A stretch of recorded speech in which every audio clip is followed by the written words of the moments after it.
We're going to talk about some of the behaviors in a relationship that is probably having a lack of physical intimacy. And we have another product on the webpage called The Sin of Withholding. And it goes into all the biblical things, because God doesn't want us to withhold.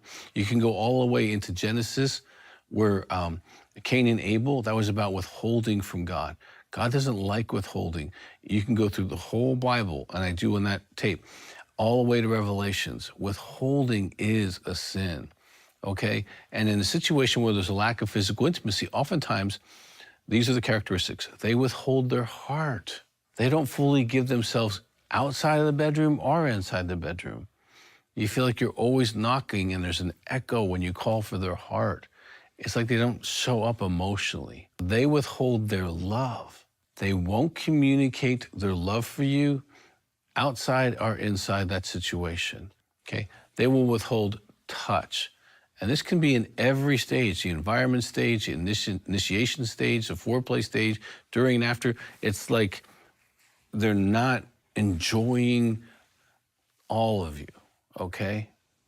They'll withhold praise and feedback. They don't tell you that you're amazing, that you're awesome, that you give them pleasure, that you enjoy them. Now, here's some of the core beliefs that can happen inside this person's heart or inside a marriage. One of the core beliefs is, I am not sexual. Now, believe it or not, some men and women operate with this core belief, which totally violates the Word of God.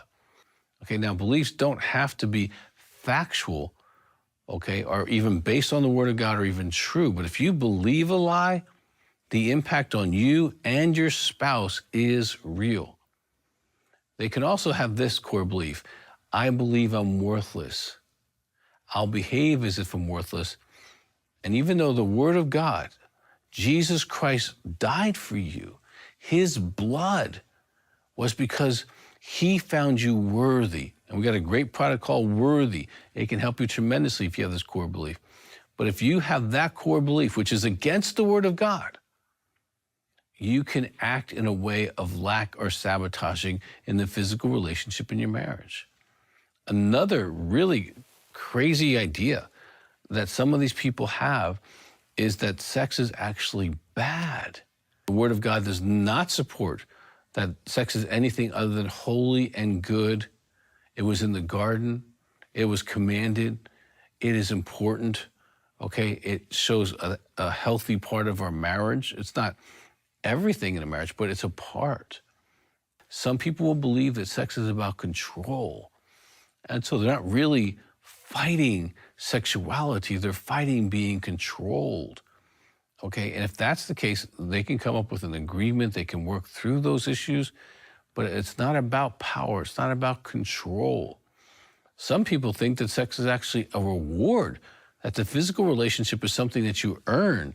It's something that you need to be a good boy or a good girl, and if you're a good boy or a good girl, you can have this physical relationship. But if you're not a good boy or a good girl, or if I just like you, or I'm just having a bad day, and they actually operate on this kind of you have to earn it thing, and that's a really damaging belief system in a marriage to have. And you don't want to go down that road at all. Now, let's get into one of the really big reasons why many people are having a sexless marriage. And I'm going to go through this really quickly, but you can Google this information. We have a lot of it out there. Okay, it's the term intimacy anorexia. And if you've never heard it, I want you to write it down, okay, because this is real, and it is so much in the church, okay? The definition is they withhold spiritual, emotional, and physical intimacy from their spouse. Everyone else thinks they're wonderful.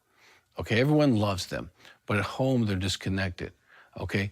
The intimacy anorexics, too busy for their spouse. They blame their spouse for every problem in the relationship. This person intentionally withholds love, especially the way you like to be loved. They do withhold praise. You won't hear it at home. You might hear it in public, but you don't hear it at home. They withhold spiritually, even if they're the pastor or Sunday school teacher or deacon. They'll pray with other people, but they don't pray with you on any consistent basis. They're not like seeking intimacy with the Father with you. They'll say they have their own relationship with God, but that's kind of an odd thing if they're not praying with you. Now, this person will also withhold physical intimacy, okay, in two ways: by not having it at all, or by withholding their heart during the act. Either way, they're withholding. They'll also withhold feelings or not communicate their feelings. And that's really hard, because part of intimacy is sharing your heart. They use anger and silence as a way to control their spouse. They have this kind of critical narrative that sometimes they speak, and sometimes you can just feel like you're just not enough. There's always something wrong with you. Now, sometimes they withhold money, but that's kind of rare. But I can tell you what's very common is you feel like a roommate almost all the time. And that is not God's will. If you're living next to a believer and you feel like a roommate, there's something broken in the system, because Jesus is a connector. He loves. He pours himself out. He wants to connect. For more content and resources to help in your healing journey with Christ, make sure to follow Dr. Doug Weiss on Facebook and Instagram. If you'd like to share full episodes of this show with friends and family, subscribe to Healing Time Ministries on YouTube, and feel free to leave us a comment on any of Dr. Doug's social media platforms. Our team would love to hear your feedback and learn how Healing Time is impacting your life, your church, and your ministry.